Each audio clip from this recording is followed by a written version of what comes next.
da Verdade, devocional de 17 de fevereiro, a oferta mais radical. Depois dessas coisas, pôs Deus Abraão à prova e lhe disse: Abraão, este lhe respondeu: Eis-me aqui.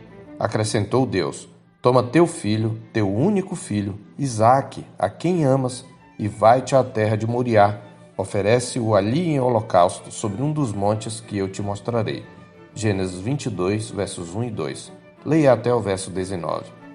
Abraão recebeu de Deus um chamado radical. Antes de tudo, era um chamado à renúncia. Sai da tua terra, da tua parentela e da casa de teu pai, disse o Senhor, em Gênesis 12, 1. Não existia meio termo.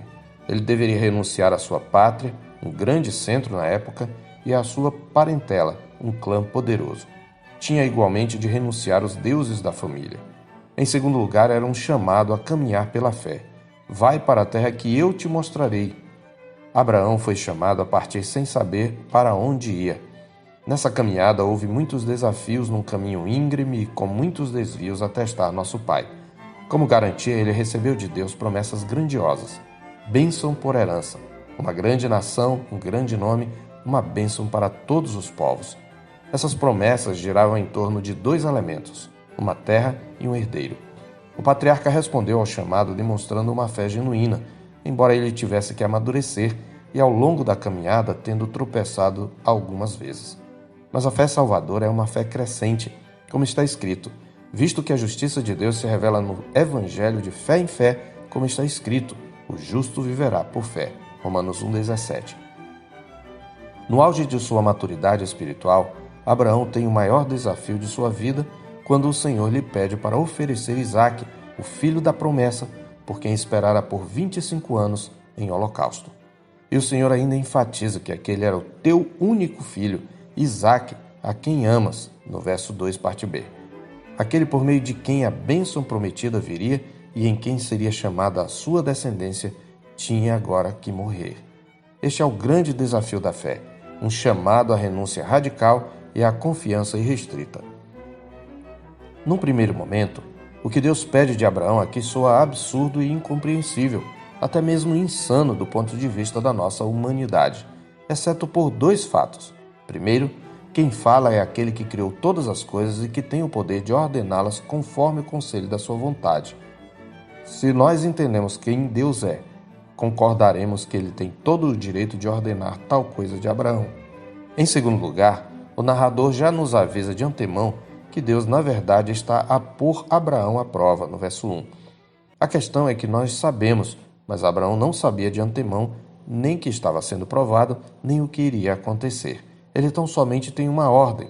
Na verdade, pelo termo utilizado, temos aqui a forma de um pedido, mas é um pedido do Deus da promessa, um pedido radical. Muitas vezes, as exigências e mandamentos de Deus diante daquilo que precisamos renunciar parecem um absurdo, sobretudo quando nós colocamos a criatura no lugar do Criador.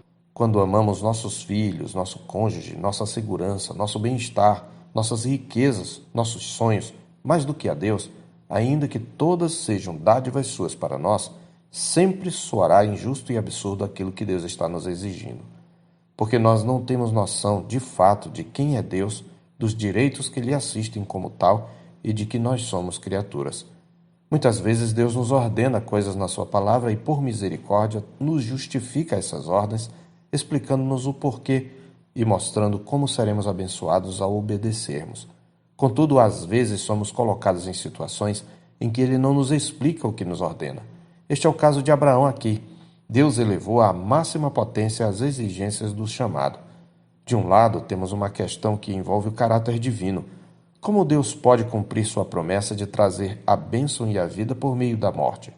De outro lado, temos uma questão relacionada ao caráter do patriarca, o quanto Abraão confia no Senhor. Quanto a esta última questão, a resposta do patriarca foi a resposta de uma fé madura, obediência radical. Sua confiança se expressa nessa frase: Deus proverá para si, meu filho, o cordeiro para o holocausto, no verso 8, falando a Isaque.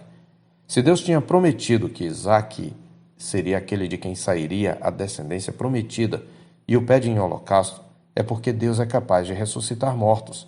Essa era a confiança de Abraão, conforme Hebreus 11:19. As palavras do patriarca aos servos da comitiva o confirmam. Então disse a seus servos: Esperai aqui com o jumento, eu e o rapaz iremos até lá, e, havendo adorado, voltaremos para junto de vós, diz ele no verso 5. De fato, Deus proveu o cordeiro para o holocausto. Prestes a imolar o filho, Abraão ouve o brado do anjo do Senhor, interrompendo-lhe a ação e, sobre o sacrifício da fé, reiterando as promessas divinas com juramento. Promessa e juramento são duas coisas imutáveis nas quais é impossível que Deus minta. Leia Hebreus 6, de 13 a 20, que comenta esta passagem. Sabemos que a narrativa encerra uma prefiguração do Evangelho. Voltamos àquela primeira pergunta que agora podemos responder. Como Deus pode cumprir sua promessa de trazer a bênção e a vida por meio da morte? Provendo o cordeiro substituto. Sabemos que da semente de Abraão, Deus enviou seu filho ao mundo para morrer em lugar dos pecadores. Aquilo que Deus pediu ao patriarca foi apenas um teste de fé. Foi Deus quem deu seu unigênito para que todo o que nele crê não pereça, mas tenha a vida eterna, conforme João 3,16. Em Cristo, Deus trouxe a bênção e a vida por meio da morte. Deus, e não Abraão, fez a oferta mais radical. Diante da cruz de Cristo, todo questionamento às ordens de Deus é silenciado. Eu sou o pastor Marcos Augusto, pastor da Terceira Igreja Presbiteriana de Boa Vista, em Roraima. Tenha um bom dia na paz do Senhor Jesus.